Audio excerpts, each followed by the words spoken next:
ஆமா ஆகிறது இல்லைங்க. அப்பாரு உன் பேர் சொன்னேன் படுக்கணும் ஓத்துக்கணா. ஏய்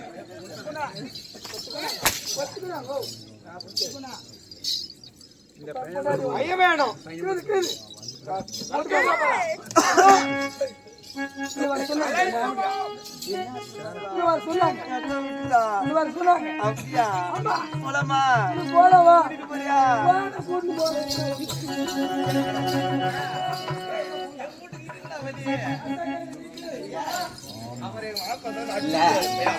நேற்று வந்தவன் தூக்கிட்டு ஓடிறதுக்கு அப்படியே இடிச்சுனா பல்லு பலான்னு பறந்து போயிடும். உனக்கிட்ட கொஞ்சம் உஷாராக இருக்கும். அவர் வீட்டுக்காரி நானு. ஆமா எப்படி அவ தம்பி மனைவி. ஆமா தம்பி பொண்ணாதான் லைக் பண்றது. அதுக்கு உங்க அக்கா தாங்க சேர்ந்தா கூட கூட்டு போயிடுவேன். நீங்க ஏன்டா அளவு கொட்டு வாய் வாங்கினே அவன் வாய பறிய பிடிக்குது.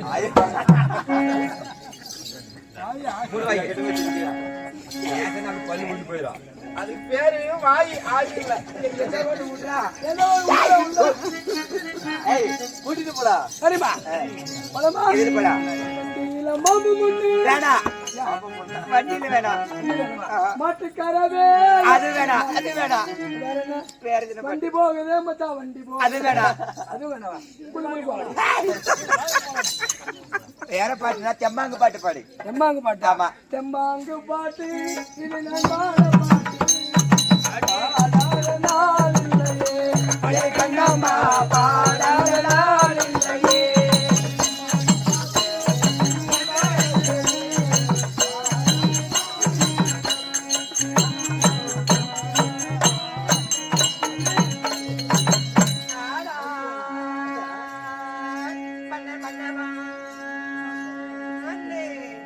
அருமையன் தேவி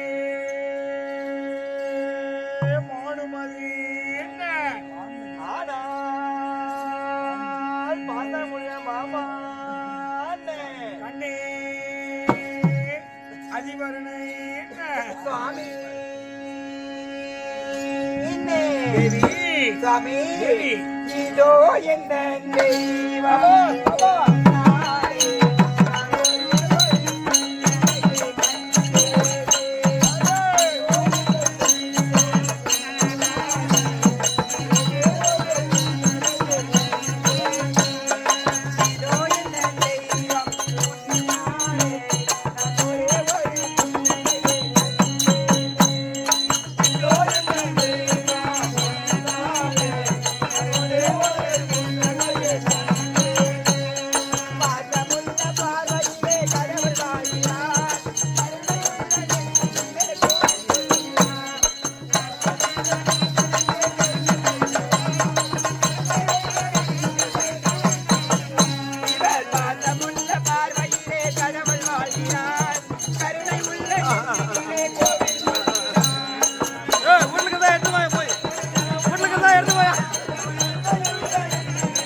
அதாவது ராஜாவுடைய குஞ்சு ஆற சொல்லி விடு பிடிக்கும்.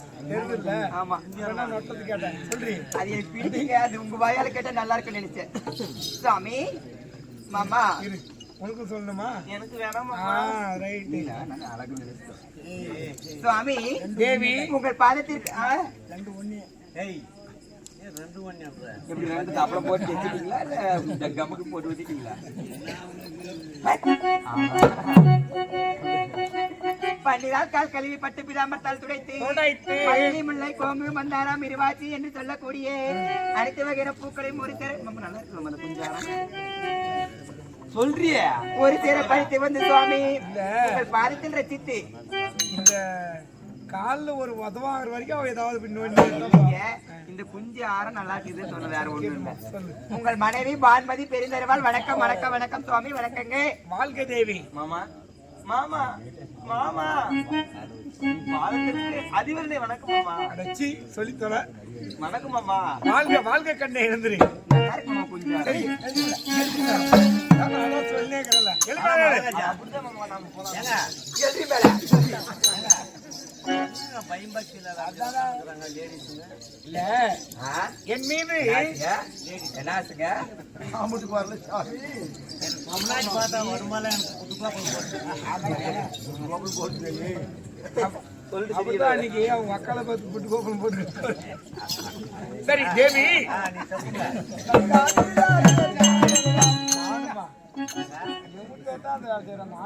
என்ன இல்லைங்க தப்புங்கன்னா சொல்லுங்க.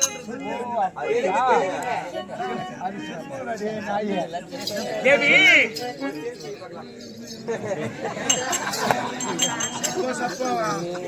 நீ எவ்வாறு இருக்க வேண்டும் தெரியுமா தேவி? என் பாதத்தை மனிதவழியா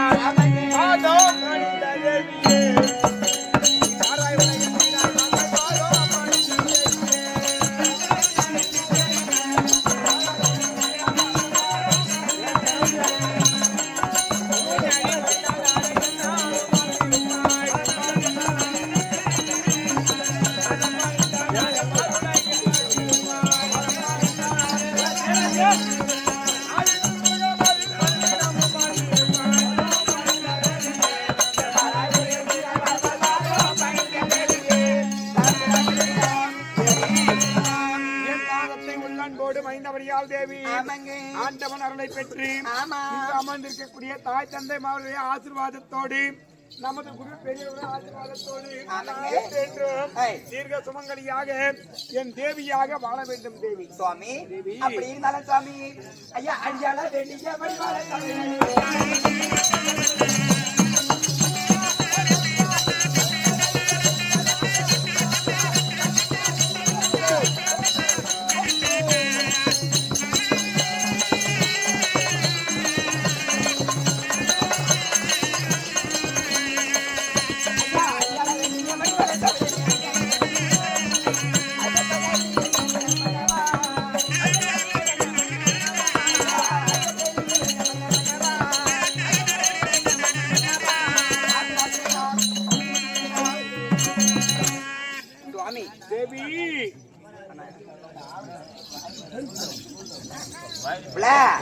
இங்க வாரி அங்க கண்ணாடிக்காரனை பாத்துக்கினேன். சொல்லுங்க மாமா உங்க வாமா முன்னாடிய வாமம்மா.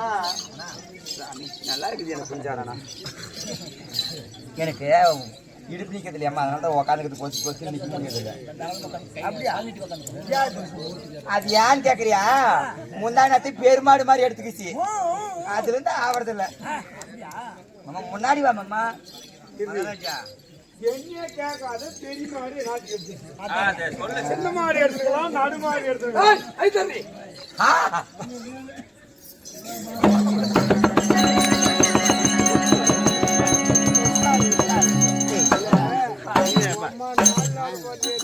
மகனே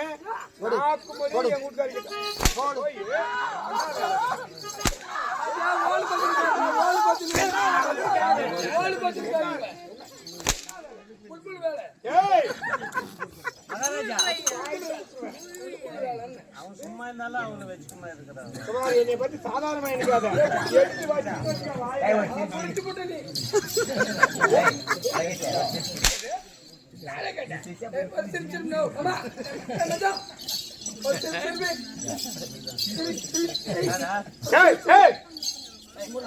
இருமாமா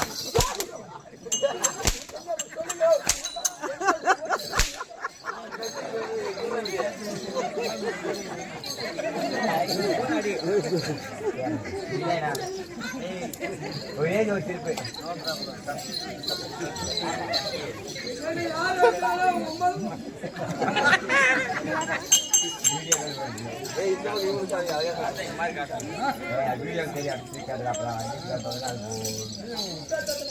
தேவி ஆள்கார் பையன் என்ன நம்மளுக்கு அப்படி இருந்தாலும் அரண்மனை இருக்கக்கூடிய தேவியமார்களை இந்த இடத்தில் வரவழைத்த காரணம் என்ன சுவாமிநாதா? என் மனவேதனை என் மனவேதனை என்ன தெரியுமா கண்ணே? 10 மெட்டு 18 நாள் சண்டை யுத்தம் நடந்து கொண்டிருக்கின்ற போது கொண்டிருக்கிறது சுவாமி. என்னவென்று சொல்வேன்?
என் மனவேதனையின் மனதிலே பாருங்கள்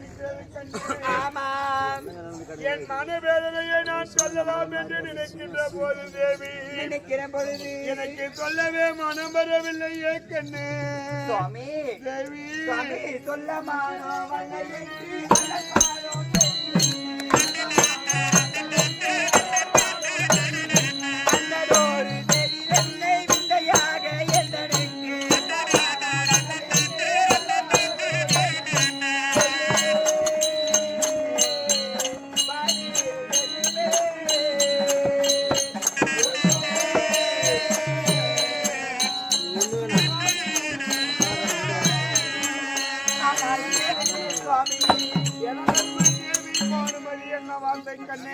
கணவருக்கு கஷ்டம் என்றால் மனைவியிடம் சொல்ல வேண்டும். அதே போல் மனைவிக்கு ஒரு கஷ்டம் என்றால் கணவனிடம் சொல்ல வேண்டும். இன்றைய தினத்தில் உங்களுக்கு சொல்ல மனம் அல்ல என்று அல்லற்படும் செய்தி சொல்றீங்களே, அது என்னன்னு சொல்லுங்க நாதா. எனக்கிட்ட சொல்றதுக்கு என்ன கஷ்டம்? மகாபாரத யுத்தம் 10 மெட்டும் 18 நாள் சண்டை கண்ணே. நேற்றோடு 14 நாள் சண்டை முடிந்திருக்கிறது கண்ணே. இந்த 14 நாள் சண்டையிலே எல்லாம் மடிந்து விட்டது. என் தம்பிமார்கள் மாண்டு விட்டார்கள். நமது பிள்ளைகள் தேவி 13 13 நாள் சண்டையிலே அருமை முதல்வர்கள் 60 பிள்ளைகளும் மாண்டு விட்டார்கள். இவ்வளவு மாண்ட பிறகு கண்ணே என் மனவேதனை நான் எவ்வாறு சொல்வேன் கண்ணே? சுவாமி, அதனால ஒரு மனைவிடம் சென்று நம்முடைய மனவேதனை சொன்னதே உண்டானால் மனதிலே பாரம் குறையுமோ என்று சொல்லி மனதிலே ஆசையோடு அழைத்தேன் கண்ணே. அப்படியா? இருந்தாலும் நாளை 17 நாள் சண்டைக்கு யாரை எடுத்து எவ்வாறு வெற்றி காண்பேன்? விடிந்தால் அதவன் உதயமானவரனே பாண்டவர்கள் பணியெடுத்து வருவார்கள் கண்ணே. அதனால என்ன செய்வது என்று தெரியவில்லை. அதனாலே நமது கௌரவ பணியிலே சேவை வகுக்கக்கூடியவர் அத்தானாகிய ஜகுடி மாமா. அதனாலே மாமாவை கொண்டு சேவை வகுக்க வேண்டும். எவ்வாறு சண்டை எதிர்கொள்வது என்று தெரியவில்லை. அதனாலே அத்தானாகிய ஜகுடி மாமா அழைத்து நான் ஆலோசனை செய்து போருக்கு புறப்படுகின்றேன்.